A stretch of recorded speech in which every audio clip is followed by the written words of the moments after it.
आइए ज्ञान चर्चा में हम प्रवेश करें।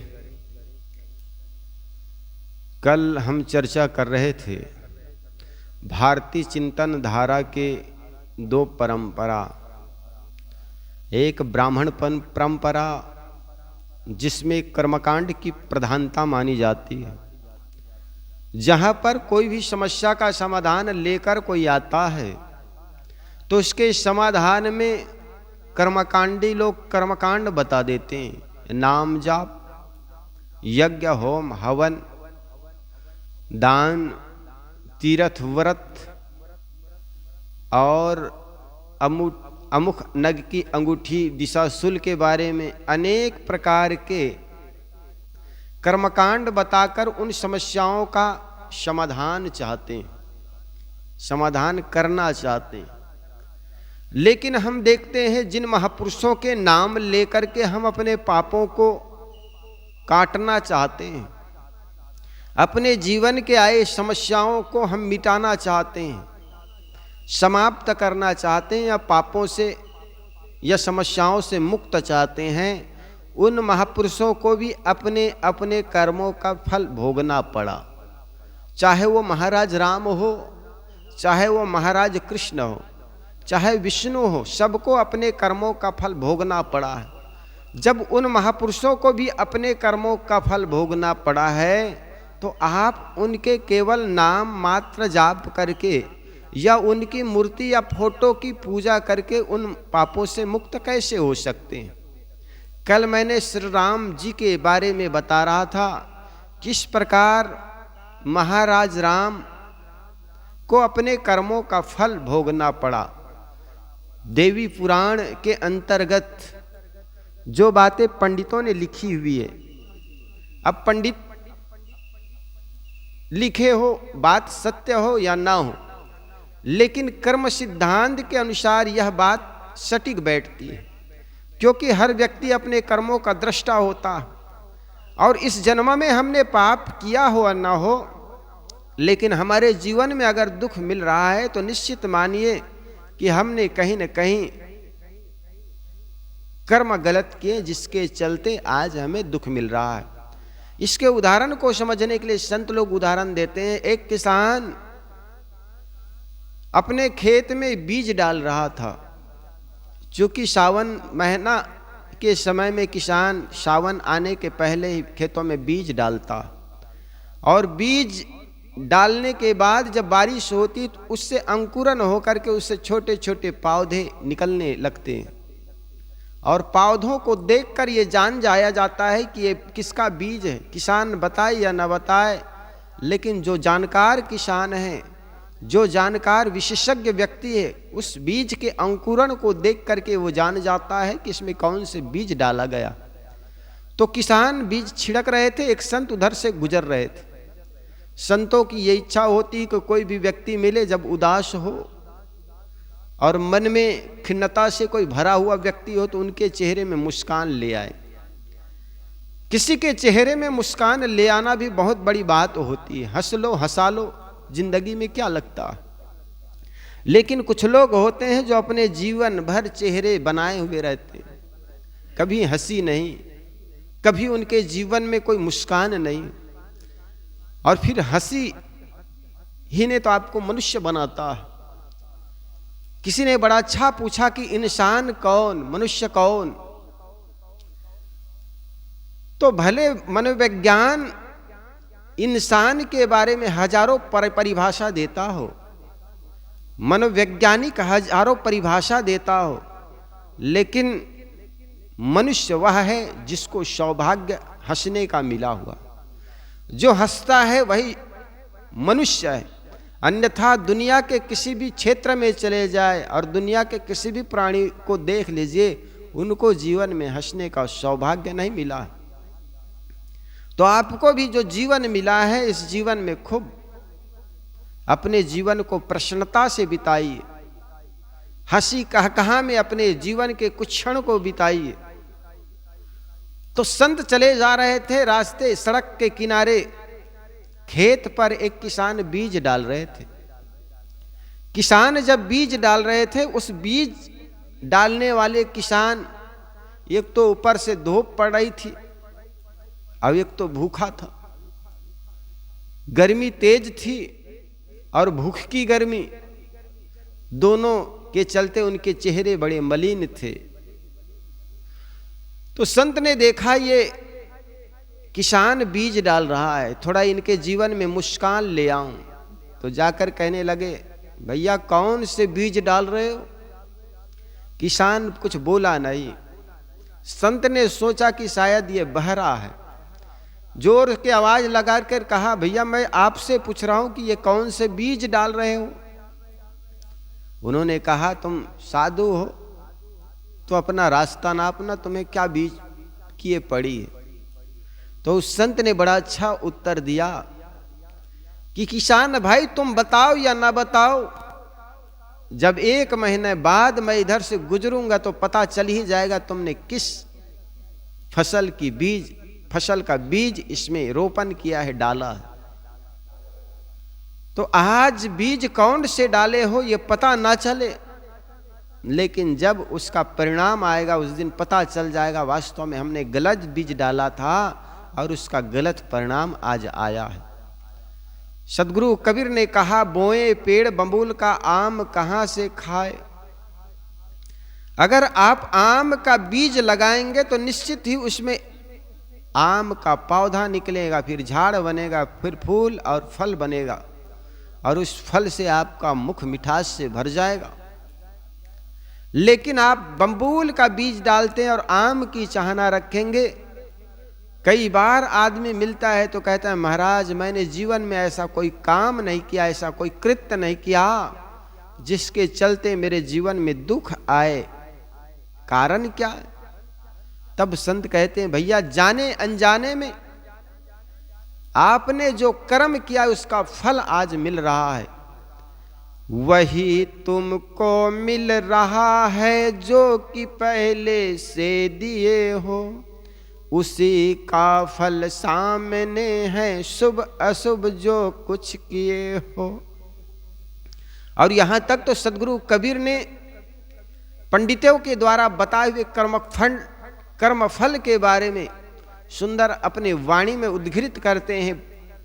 साहेब कहते हैं, आपन कर्म न मेटो जाई, कर्म का लिखे मिटे धाव कैसे, जो यु कोटि सिराई। गुरु वशिष्ठ मिली लगन सुधायो, सूर्य मंत्र एक दिन ना, जो सीता रघुनाथ व्याही पल एक संचन किन्हा।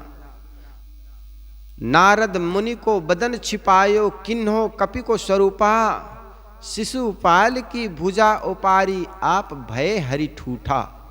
पार्वती को बांझ न कहिए, ईश्वर न कहिए भिखारी, कहें कबीर कर्ता की बातें, कर्म की बात निनारी।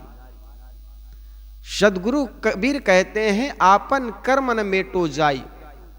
जिन महापुरुषों के नाम स्मरण से या नाम लेकर के आप पापों से तापों से बचना चाहते हैं, जिन देवी देवताओं की आप पूजा आराधना करके आप अपने दुखों से बचना चाहते हैं, साहेब कहते उन महापुरुषों को भी अपने आए हुए समस्याओं का फल, अपने किए हुए कर्मों का फल भोगना पड़ा। तो किस प्रकार महाराज राम अपने पूर्व जन्म के परिणाम का फल पा रहे हैं, इस बारे में हम कल जिक्र कर रहे थे। शार्ट में बता दूं, दुर्वासा ऋषि स्वर्ग में टहल रहे थे और राजा दशरथ भी इस शरीर को छोड़ करके भी सूक्ष्म रूप में स्वर्ग में निवास कर रहे थे। सहसा दृष्टि पड़ जाती है दुर्वासा ऋषि की राजा दशरथ पर। राजा दशरथ से जैसे बोल चाल की भाषा में आदमी पूछते हैं कि कहो भाई कैसे हो, सब ठीक है। आप भी जब किसी व्यक्ति से मिल जाते और छोटे मोटे आदमी से तो आप खैर दरकिनार कर देते हैं, लेकिन जब कोई बड़ा आदमी मिल जाए तो बराबर उनको राम राम करते हो, साहिब बंदी करते हो। तो वहां पर जब राजा दशरथ स्वयं, जिसको हम पार ब्रह्म परमेश्वर कहते, उनका ही पिता जब बैठे हो उदास और निराश, तो ऋषि जाकर के उनको पूछता है, कौन ऋषि? दुर्वासा ऋषि, कि क्या बात है, क्या ठीक ठाक है सब, इतने निराश और उदास क्यों हो? तो दशरथ, राजा दशरथ सूक्ष्म रूप में थे, वे कहने लगे, ऋषिवर आप सब जानते हैं, मेरे पुत्र जीवन भर दुख पाए, जन्म लेने के बाद गुरुकुल में चले गए, कुछ बड़े हुए, हमने शादी कर दी और सोचे अब राज तिलक कर दिया जाए, लेकिन कुछ समय बाद ही उनका वनवास हो जाता है। वनवास में भी वो सुखपूर्वक रहा हो ऐसी कोई बात नहीं, बल्कि पत्नी सीता हरी जाती है, लक्ष्मण को शक्तिवान लगता है, रावण के साथ युद्ध करना पड़ता है। उसके बाद जब अयोध्या नगरी लौट करके आते हैं तो वहां भी वो सुख से नहीं रहते हैं, जरा सा लोग उनकी आलोचना करने लग जाते। और मैंने पूरे जिंदगी में उनको देखा है कि ऐसा कोई कर्म नहीं किया जिसके चलते ये सारे दुख भोगना पड़ा महाराज। और आप लोग कहते हैं जो कुछ मिलता है वे कर्मों का परिणाम है, तो महाराज राम के सारे जिंदगी का मैंने निरीक्षण किया, परीक्षण किया, उन्होंने कोई ऐसा कृत्य नहीं किया जिसके चलते उनको दुख भोगना पड़ा। तो बताइए वो कौन से कर्म है जिसके चलते उनको दुख भोगना पड़ा? तब दुर्वासा ऋषि कहते हैं, राजन केवल हम इसी जन्म तक ही देख पाते हैं, आगे का जन्म थोड़े देख पाते। जिस प्रकार एक चाक कुम्हार चाक पर मिट्टी रख करके जब घुमाता, एक छेद होता है, उस छेद में डंडा डाल के जब चारों तरफ घुमाता है, गोल घुमाता है, 10 मिनट 5 मिनट जैसे घुमाएगा, फिर डंडा निकाल देता है। क्या डंडा निकालने के बाद वो डंडा चाक घूमना बंद हो दिया जाता है क्या? चाक चलता है, चाक चलता है और तब तक चलता है जब तक उसमें चाबी भरी गई है, तब तक जब तक उसमें वेग भरा गया है, और वेग खत्म होते ही वो चाक ठहर जाता है, रुक जाता है। ठीक इसी प्रकार इस जन्म की जो जिंदगी है, इसमें हमने भले कोई ऐसा कृत्य ना किया हो, लेकिन अगले जन्मों के वासना जो है वो वासना आत्मा के साथ होती है। और यही कारण है कि जब तक वासना है तब तक आत्मा भटकती रहती है, अपने दुखों को भोगता रहता है। तो महाराज राम जो इस जन्म में दुख पाया वो उस जन्म का नहीं था, बल्कि उनके अगले जन्म का था, जब वो विष्णु रूप में थे। और त्रेता में तो वो राम बनकर अवतरित हुए थे। तो वे त्रेता युग के उनके कर्मों का परिणाम नहीं है, बल्कि उनके पूर्व का, जब वे विष्णु रूप में थे और देवासुर संग्राम हो रहे थे। देवासुर संग्राम में असुर विजय प्राप्त करते चले जा रहे थे, उतने में विष्णु को पता चलता है। तो विष्णु असुरों को मारने के लिए अपना सुदर्शन चक्र लेकर के आता है। उतने में कुछ असुर रण छोड़ करके भागते हुए जंगल की ओर चले जाते हैं। विष्णु भगवान उनके पीछे करते हुए चक्र धर करके, चक्र घुमाते हुए चले जाते हैं, लेकिन आगे बढ़ करके एक पर्णकुटी में छुप जाते हैं। पर्णकुटी में जैसे अंदर घुसा तो वहां पर एक देवी, जिसको भृंगु ऋषि की पत्नी कही जाती है, उसका नाम आरण्य था। वह आरण्य देवी तपस्या में बैठी हुई थी, भगवान का स्मरण कर रही थी। इस प्रकार देवी भागवत में बात लिखी गई है, कथा लिखी गई है। वो भगवान चिंतन में अपना ध्यान लगाया हुआ था। वो दोनों असुर जाकर के उनको पैर पड़ करके कहने लगा, माताजी त्राहिमाम त्राहिमाम त्राहिमाम, रक्षा कीजिए रक्षा कीजिए। तो देवी कहती बात क्या है? तब वो असुर कहने लगे, देवी हम लोगों को मारने के लिए एक चले आ रहे हैं विष्णु भगवान, हमारी रक्षा कीजिए। उन्होंने कहा ये ऋषि की कुटिया है, जाकर के कहीं छुप जाओ और आने वाले को मैं देख लूंगी। इतना उनको आत्मविश्वास था। और कहा जाता है जब वे छुप गए, पीछे से दौड़ते विष्णु भगवान पहुंचे और विष्णु भगवान पूछने लगे, वो दो असुर कहाँ गए? उन्होंने कहा, तुम कौन हो जो इस कुटिया में आकर असुरों के बारे में तुम पूछ रहे हो। भगवान विष्णु भी बड़ा आश्चर्यचकित हुए, क्योंकि सोचता था कि मैं तीनों लोक में जब मेरा नाम गूंजता है, मेरा प्रताप है, मेरे यश और कीर्ति है, तो क्या ये बुढ़िया नहीं जानती होगी। उन्होंने कहा मुझे नहीं जानते हो। ऋषि पत्नी कहती है जानते होंगे लेकिन अभी नहीं जानते। तो उन्होंने कहा मैं विष्णु हूं। विष्णु कौन? जैसे कोई बड़े आदमी दरवाजे पर आ जाए ना, तो आदमी उनसे हाथ जोड़ता है, कांपता है, भाई साहब कैसे आए, बहुत अच्छा किया, आइए, कुर्सी देते हैं। लेकिन खड़े होकर आंख में आंख मिलाने की क्षमता उसमें है, क्योंकि वो सत्य पथ पर जो होते हैं और किसी से घबराते नहीं, और प्राणियों की रक्षा करने के लिए जो कटिबद्ध हो, जो संत मार्ग में चला हो, जिसके जीवन में करुणा का सागर हो, वो किसी से डरेगा क्यों। तो ऋषि पत्नी थी, तपस्विनी थी, और दूसरा वो मातृ हृदय था। रक्षा करना उनका दायित्व था। आपके शरण में भी कोई आ जाए तो आपका भी दायित्व बनता है उनका रक्षा करना। दरवाजा पर कोई आ जाए भिखारी, उनको दान देना, उनकी रक्षा करना आपका दायित्व बनता है। वो ऋषि पत्नी थी। उन्होंने कहा आप कौन है? उन्होंने कहा मुझे नहीं जानते, मैं विष्णु। तो देवी कहती हैं कि तुम विष्णु हो तो वैकुंठ लोग ये नहीं है, आपको ये जानना होगा, आप होंगे विष्णु लोक के, लेकिन ये ऋषि का कुटिया है, और यहां पर किसी प्रकार के दादागिरी नहीं चलेगा। कहे दो असुर जो आए उनके बारे में मैं पूछ रहा था कि वो कहां। उन्होंने कहा एक तो वो अतिथि है मेरे लिए, मैंने किसी प्रकार के किसी को बुलाई नहीं, और फिर भी मेरे दरवाजे पर आए बिना तिथि दिए, वो मेरे लिए अतिथि, और अतिथि का रक्षा करना हमारा दायित्व बनता है। और दूसरी बात, वे आगंतुक जो है, एक तो हमारा अतिथि है तो दायित्व बनता है उनका सेवा सत्कार करना, और दूसरा उनकी प्राणों की रक्षा की बात आती है तो हम जब तक मैं जीवित हूं तब तक उनके प्राण का हरण नहीं किया जा सकता। पहले अगर आपको उनको मारना है तो पहले मुझे मारना होगा। कहा जाता है विष्णु क्रोध से आपे से बाहर हो गए जब उनकी बात सुना। और क्रोध शवन को काल है।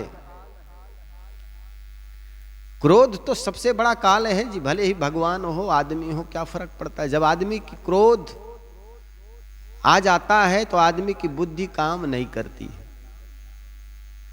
क्रोध में आपे से बाहर होकर उन्होंने सुदर्शन चक्र उस आरण्य नाम के देवी भृगु ऋषि की पत्नी थी उस पर छोड़ दी। धड़ अलग हो गया, गले अलग फेंका गया, रक्त की धारा बहने लगी। भृगु ऋषि कहीं गया हुआ था, उसके कुछ क्षण बाद आया और क्रोध से चिखने लगा, कौन है ये दुष्ट जो मेरी पत्नी को निरपराध बिना कुछ पाप किए उनको मार दिए। कहा जाता है जब कोई आदमी से गलत काम हो जाए, कोई पाप हो जाए तो आदमी घबराता है, डरता है। वो डर करके छुप गया था विष्णु जी, क्योंकि अनजाने में उनसे पाप हो गया था, निरपराध था। और अपराध स्त्री को, एक तो निरपराध था, दूसरा स्त्री घट थी, और स्त्री घट और निरपराध को मारने वाला दुष्ट कौन है। कहा जाता है हाथ जोड़कर विष्णु जी वहां से बगल से निकले, प्रभु मुझसे गलती हो गई। जब वो निकला तो ऋषि ने श्राप दिया, अरे दुष्ट, जिस प्रकार तूने निरपराध मेरी पत्नी आरण्या की हत्या कर दी, इसी प्रकार तुम भी एक दिन निरपराध अपनी पत्नी को निकालोगे, उसका आपको फल मिलेगा, आपको भी उन पापों का फल आपको एक दिन भोगना पड़ेगा। और कहा जाता है उसी ऋषि का श्राप महाराज विष्णु के लगा, और दूसरे जन्म में जिसको आप त्रेता युग कहते हैं उसमें राम बनकर के अवतरित हुए, और उस युग में अपने कर्मों के परिणाम में गर्भवती सीता को उनको निकालना पड़ा। इस प्रकार अपने कर्मों का फल महाराज राम को भोगना पड़ा। और राम जिस युग में हुए, त्रेता युग में, उन्होंने बाली को छुप करके मारा था, और बाली की पत्नी तारा विलाप करती रही। और उसके परिणाम में कहा जाता है बाली जो राजा था वो शिकारी बनकर के द्वापर में पैदा हुए और महाराज कृष्ण हुए। और शिकारी अनजाने में जब महाराज कृष्ण के सारे परिवार नष्ट हो गए थे, आपस में शराब पी पी करके मर गए थे, लड़ गए थे, तो कहा जाता है गांव के बाहर किसी झाड़ के नीचे वो समाधिस्थ लगाकर बैठा हुआ था। अब आदमी का जब परिवार दुख से गिर जाए तो बड़ा गमगीन हो जाता, बड़ा व्याकुल हो जाता।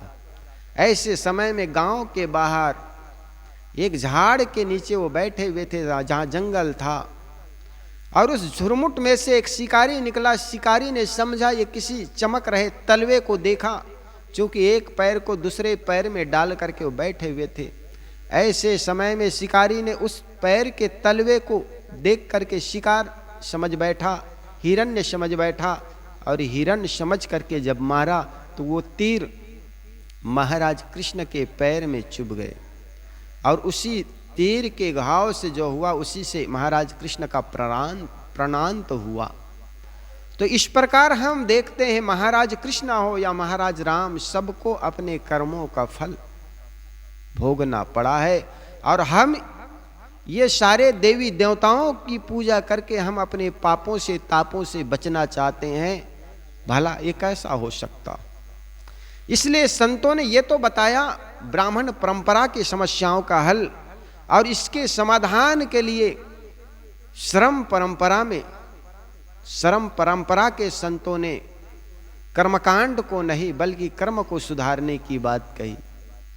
और उन्होंने कहा कि जीवन में अगर सुख चाहते हो, जीवन में ये चाहते हो कि हमारे जीवन में कोई समस्या ना आए, कोई दुख ना आए, तो मन कर्म और मन वच और कर्म की शुद्धि की बात संतों ने कहा।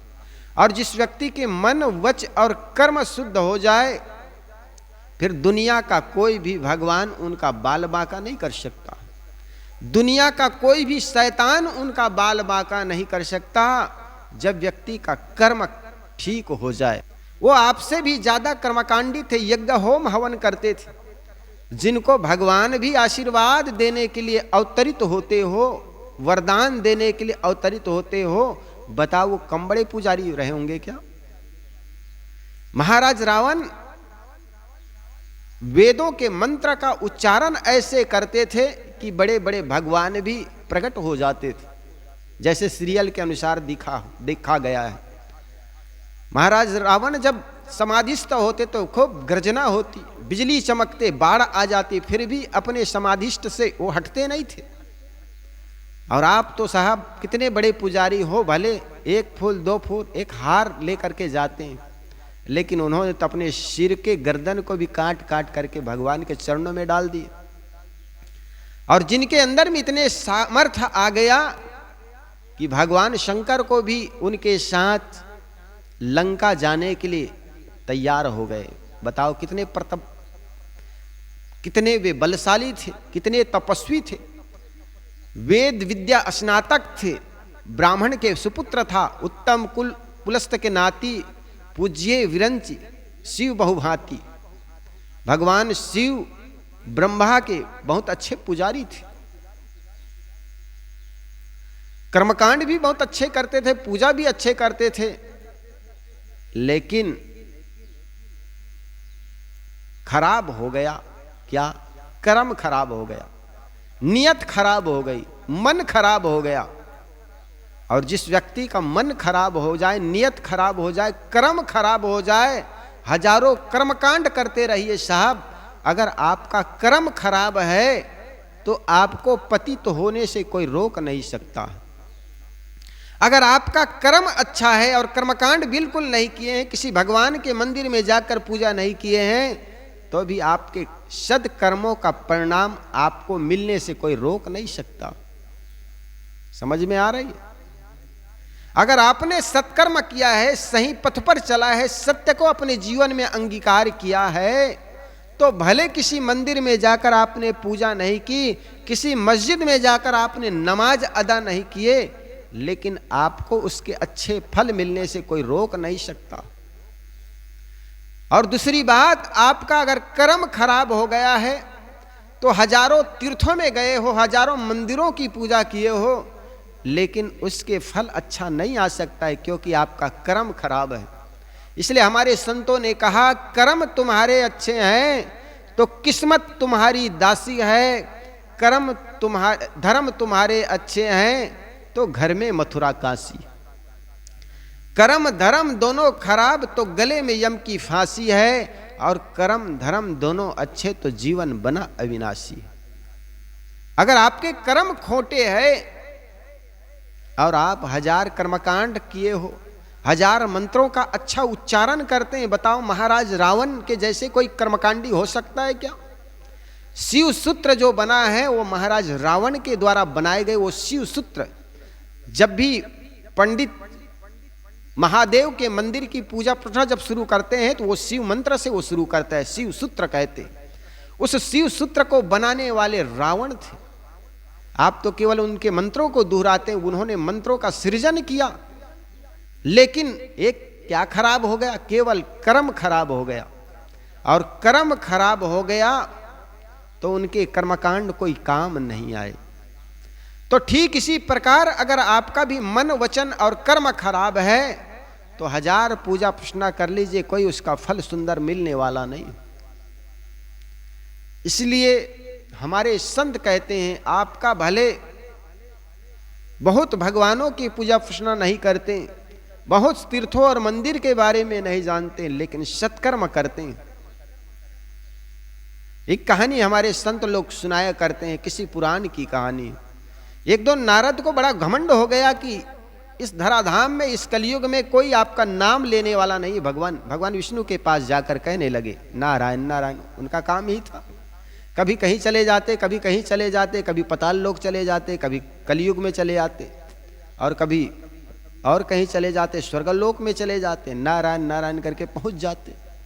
आज विष्णु के पास गए और कहने लगे, भगवान इस पूरा धरती में मैंने स्वर्गलोक, पाताल लोक और ये मृत्यु लोक, ये तीनों लोक में मैंने घूम घूम करके देखा, मेरे जैसे भगत कोई दूसरा है नहीं।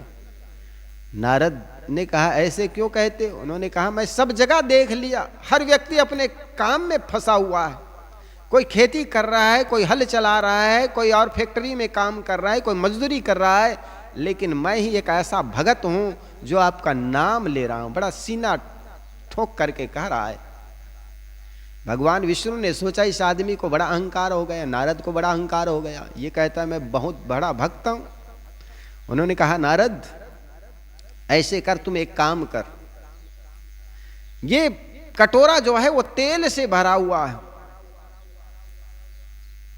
जरा सा असावधानी किए तो ये तेल का एक बूंद फर्श पर गिर जाएगा,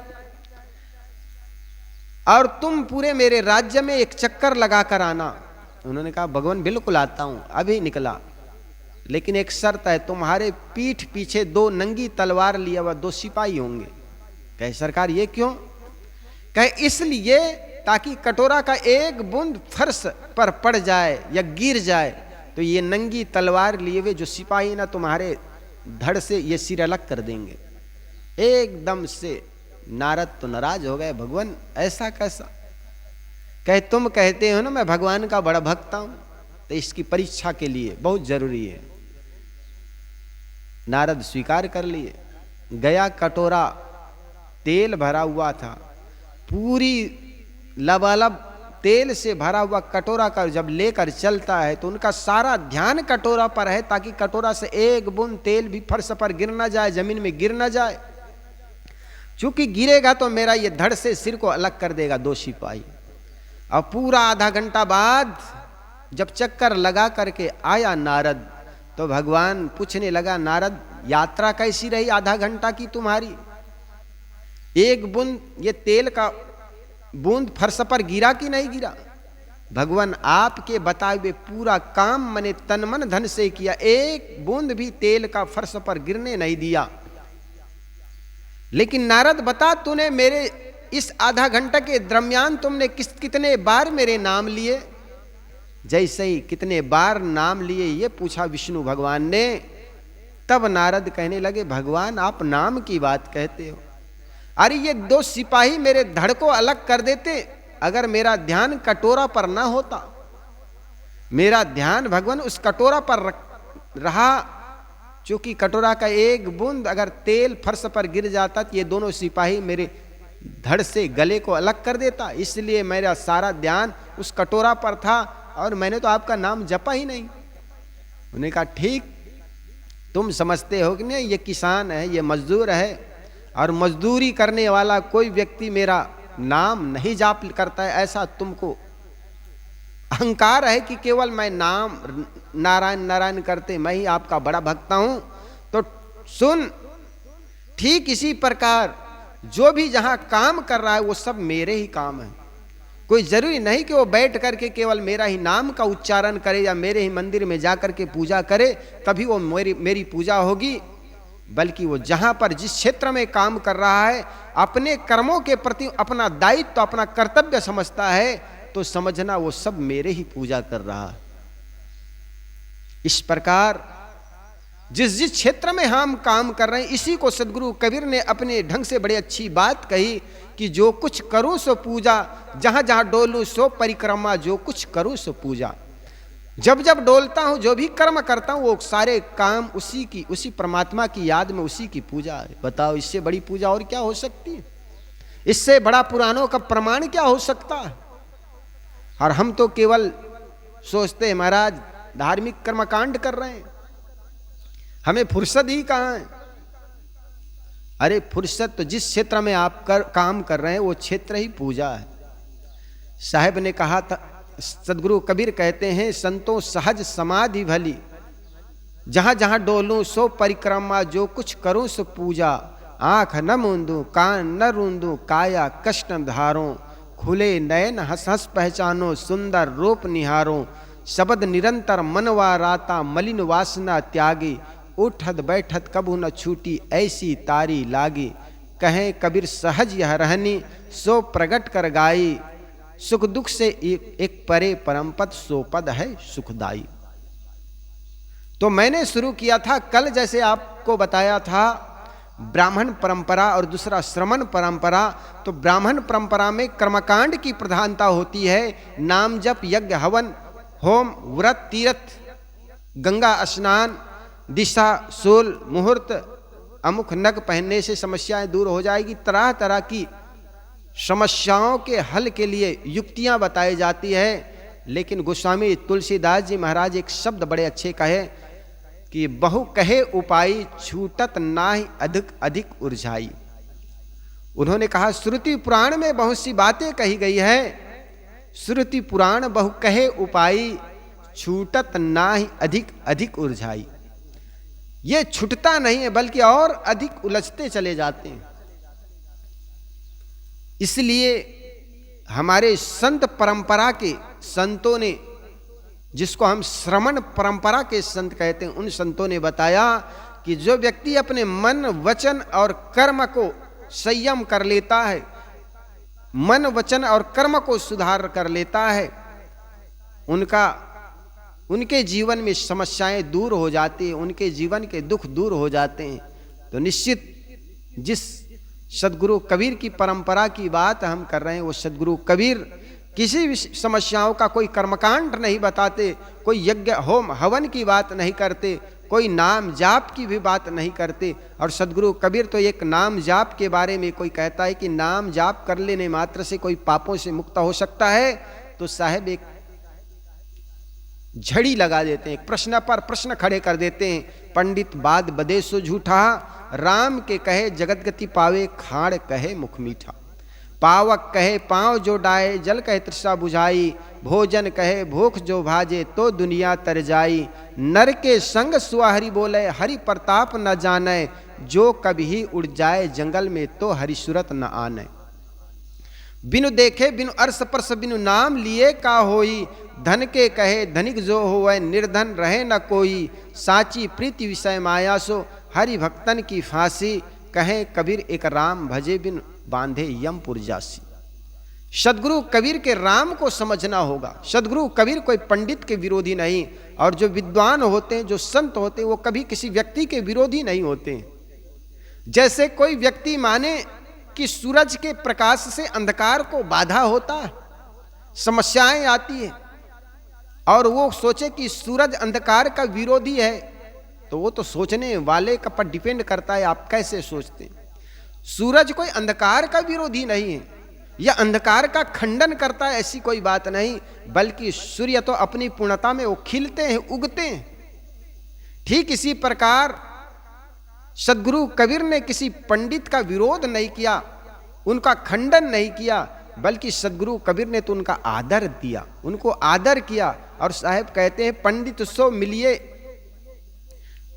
पंडित सो बोलिए हितकारी, मूर्ख सो रहिए झकमारी। साहब तो कहते पंडित लोग मिल जाए उनसे हित की बात पूछ लो, लेकिन मूर्ख मिल जाए तो झक मार करके बैठ जाओ। झक मारना मतलब मक्खी मारना। अगर कोई विद्वान मिल जाए, पंडित मिल जाए, तो वचन दो ही कहिए, पंडित सो बोलिए हितकारी, मूर्ख सो रहिए झकमारी। कहे कबीर हम जात पुकारा, पंडित हो सो ले विचारा। पंडित विचारवान होते हैं। सदगुरु कबीर पंडितों का आदर करते हैं। और जब किसी व्यक्ति की आप आदर करते हैं और वही व्यक्ति जब गलत काम करने लग जाए, जिस व्यक्ति को आप मानते हैं कि समाज को सही दिशा देगा और सही दिशा देकर के समाज को सही रास्ता पर चलाएगा, वही जब गलत रास्ता बताने लग जाए, तब साहब नाराज होकर के उन पर कहते हैं, उनको बोलते हैं, जो ताको पुजारी कहिए तो काको कहिए कसाई। साहब ने कहा ना, किस लिए कहा? इसलिए कहा क्योंकि उन्होंने कहा कि जिस जगह पर तुम धर्म करते हो, जहां धर्म करे, जहां जीव वधत है, आकर्म करे मोर भाई, जो तोहरा को ब्राह्मण कहिए तो काको कहिए कसाई। क्योंकि समाज के अग्रणी व्यक्ति थे, समाज को दिशा देने वाले आदमी थे, समाज को दिशा देने वाले विद्वत समाज था। और वही विद्वत समाज जहां पर, जिस मंदिर में, जिस धर्म स्थल पर अहिंसा होनी चाहिए, जिस धर्म पर जीवों के प्रति करुणा की धारा बहानी चाहिए, वहीं पर जब बकरा मुर्गी मार करके भगवान के नाम पर बलि चढ़ाया जाए, तब सदगुरु कबीर नाराज होकर के कहता है कि धर्म कथे जहां जीव वधतु है, कथना कहना, वहां पर जीव वध कर रहे हो, और जीव वध करने वाले कोई दूसरा नहीं, तुम ही हो। तो तुमको पुजारी कहा जाए तो कसाई किसको कहा जाए? सदगुरु कबीर तो की बात को सुन करके लोग तिलमिला जाएंगे। आखिर धार्मिकता का पहचान क्या है जी? तुम धार्मिक हो, इसका पहचान होना चाहिए आपके दिल में करुणा उतरे, विवेक विचार हो, आपके दिल में क्षमा हो। लेकिन आप तो क्रूरता का काम कर रहे हैं, आप तो आदमी के अंदर भेदभाव की बात कर रहे हैं, जबकि समन्वता की बात होनी चाहिए, एकता की बात होनी चाहिए। और जिस समाज में एकता की बात ना हो, ऊंच नीच की बात हो, जिस समाज में हिंसा की बात हो, वो समाज फिर कहाँ गया? जरा सोचिए। ये सबको देख करके जो समाज हमारे लिए पूजनीय था, वही समाज जब हिंसा करने लग जाए, जिस समाज को हम श्रेष्ठ मानते हैं वही समाज हमें क्षुद्र कहने लग जाए, तब ये सबको देख करके सदगुरु कबीर उनके तरफ उंगली उठाना शुरू करते हैं। जैसा एक संत हो और संत की पूजा आप करते हैं, फूल चढ़ाते हैं, हारमाला पहनाते हैं, लेकिन वही संत गलियों में जाकर के शराब पीने लग जाए, तो आपके पैर के जूते निकाल करके आप उसके थोपड़े पर मारोगे कि नहीं मारोगे? चूंकि वो संत आपकी दृष्टि में पूजनीय है, आदरणीय है।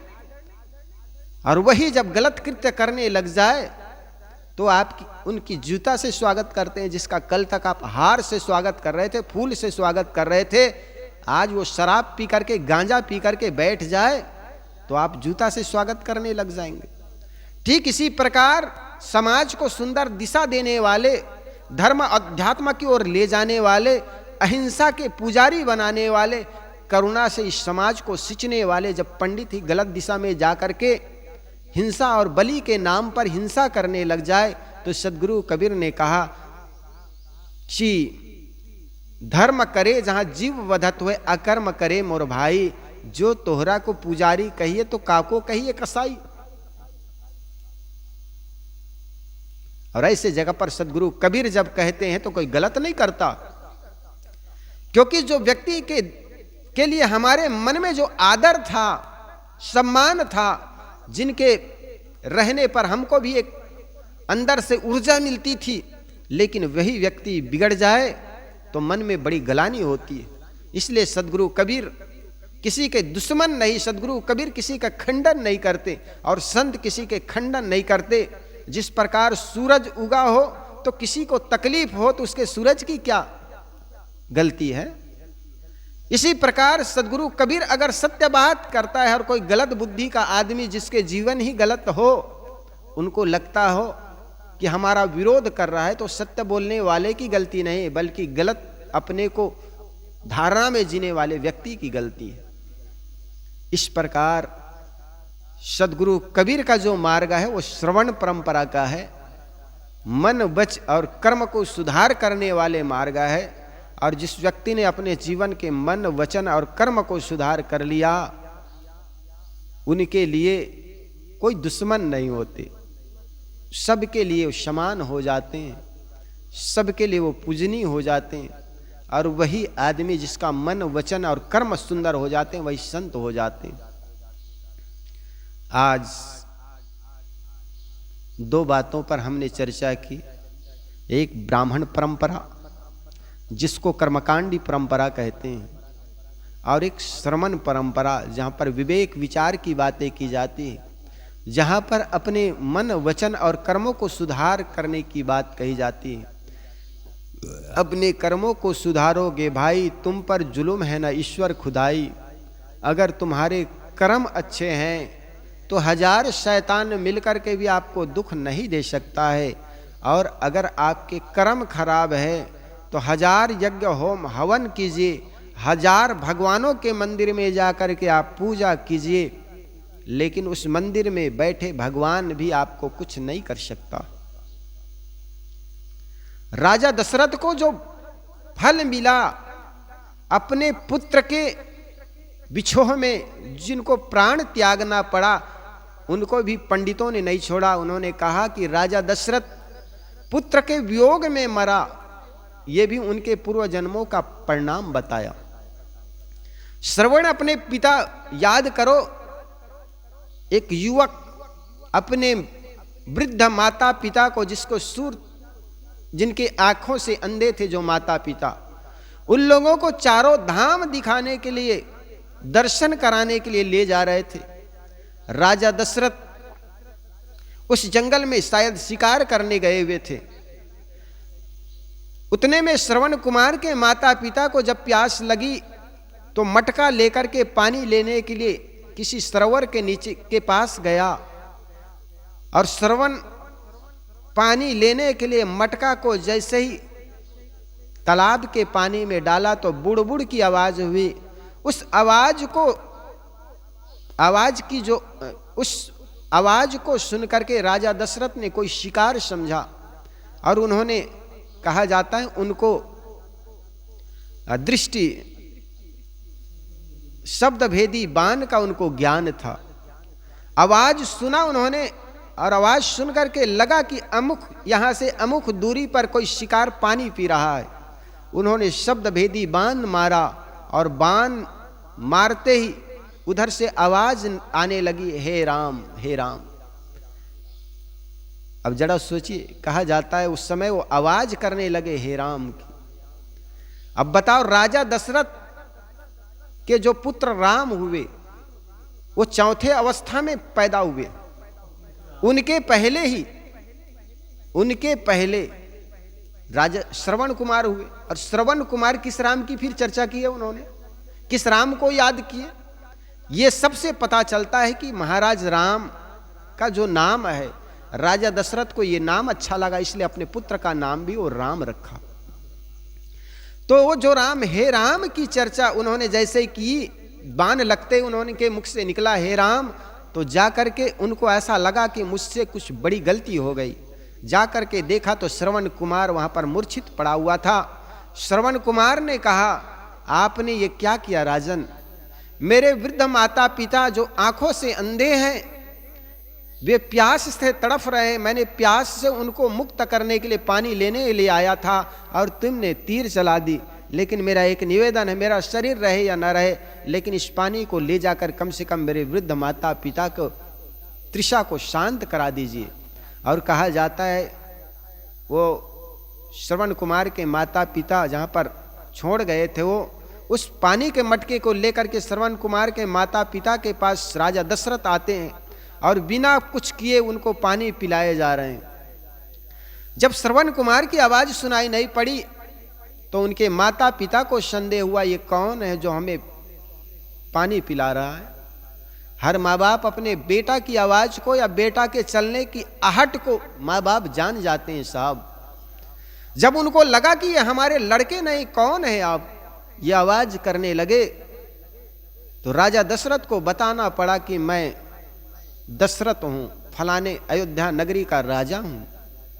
भूल से आपके पुत्र श्रवण कुमार पर मेरा बाण चल गया, मैं जान नहीं पाया कि वहां पर कोई लड़का पानी भरने के लिए गया हुआ था। मैंने शब्द वेदी बांध चलाया और शब्द वेदी बांध चलाने से आपका लड़का सुपुत्र का प्राणांत हो गया। ये बात सुनकर के श्रवण कुमार के माता पिता तड़फ तड़फ करके मरने लगे और श्राप दिए कि जिस प्रकार हम आज अपने पुत्र के लिए आज तड़फ तड़फ करके पुत्र वियोग में मरे जा रहे हैं, तुम भी इसी प्रकार एक दिन पुत्र वियोग में मारे जाओगे। तो एक तरफ तो राजा दशरथ पीड़ित हुए, दुखी हुए क्योंकि श्राप दिया था, दूसरे तरफ उन्होंने खुशी के मारे अत्यधिक प्रसन्न भी हुए। खुशी इस बात की हुई कि मेरे आज चौथे अवस्था को प्राप्त हो गए, फिर भी कोई पुत्र नहीं हुआ है। और जब ऋषि ने श्राप दिया है कि पुत्र वियोग में मरेंगे, तो इसका मतलब मेरा पुत्र भी होगा और पुत्र के साथ वियोग होगा, ये निश्चित है। ये जान करके उनकी मन में प्रसन्नता हुई, पुत्र होगी निश्चित, क्योंकि ऋषि ने श्राप दिया है, लेकिन विछोह होगा, ये श्राप को सुन करके उनको मन से पीड़ित भी हुआ। और उसी का परिणाम है राजा दशरथ के जो सुपुत्र राम के रूप में पैदा हुए, और एक नहीं बल्कि 3 शादी करने के बाद 4 पुत्रों की प्राप्ति हुई। और 4 पुत्रों की प्राप्ति होने के बाद जब राजा दशरथ ने सोचा अब मैं वृद्ध हो गया हूं, अब सुपुत्र को राजगद्दी दे देना चाहिए, ये सोच करके महाराज राम का राज तिलक की बात शाम के समय किए। खूब उत्सव मनाए जा रहे हैं, लेकिन सुबह होते होते उनको वनवास देना पड़ा और उसी वनवास के चलते राजा दशरथ का प्राणांत हो गया। तो इस प्रकार कर्मों की बात नियारी। साहब ने कहा आपन कर्म न मेटो जाई, कर्म का लिखे मिटे दांव कैसे, जो युग कोटि सिराई। इस प्रकार जिन महापुरुषों के नाम जाप, जिन महापुरुषों की पूजा करके, जिन देवी देवताओं की आराधना और पूजा करने के बाद आप सोचते हम पापों से तापों से मुक्त हो जाएंगे, उन सारे महापुरुषों को भी अपने पापों का फल भोगना पड़ा। तो मैंने शुरू किया था पहले ब्राह्मण परंपरा कर्मकांड के माध्यम से, पूजा प्रश्ना के माध्यम से, नाम जाप के माध्यम से हम सोचते हैं पापों से तापों से मुक्त हो जाएंगे। ऐसी बात नहीं, इन सारे महापुरुषों को भी भोगना पड़ा। लेकिन श्रवण परंपरा के अनुसार जिस व्यक्ति का मन वचन और कर्म ठीक हो जाता है, वो अगर दुनिया के किसी भी मंदिर में नहीं जाता है, दुनिया के किसी मस्जिद में भी नहीं जाता है, लेकिन अपने मन वचन और कर्मों को सुधार करने में जीवन पर्यंत लगा रहता है, तो निश्चित जानिए वो जीते जी तो ही मुक्त है, मरने के बाद भी मुक्त रहेंगे। तो मुख्यतः 2 परंपरा इस धराधाम पर, इस भारतीय परंपरा में, जिसको हम साहित्यिक शब्द में एक श्रवण परंपरा और दूसरा ब्राह्मण परंपरा के नाम से जानते हैं, इन पर मैं कुछ प्रकाश डालने का प्रयास किया। इसी के साथ देता हूं विराम अपनी वाणी को।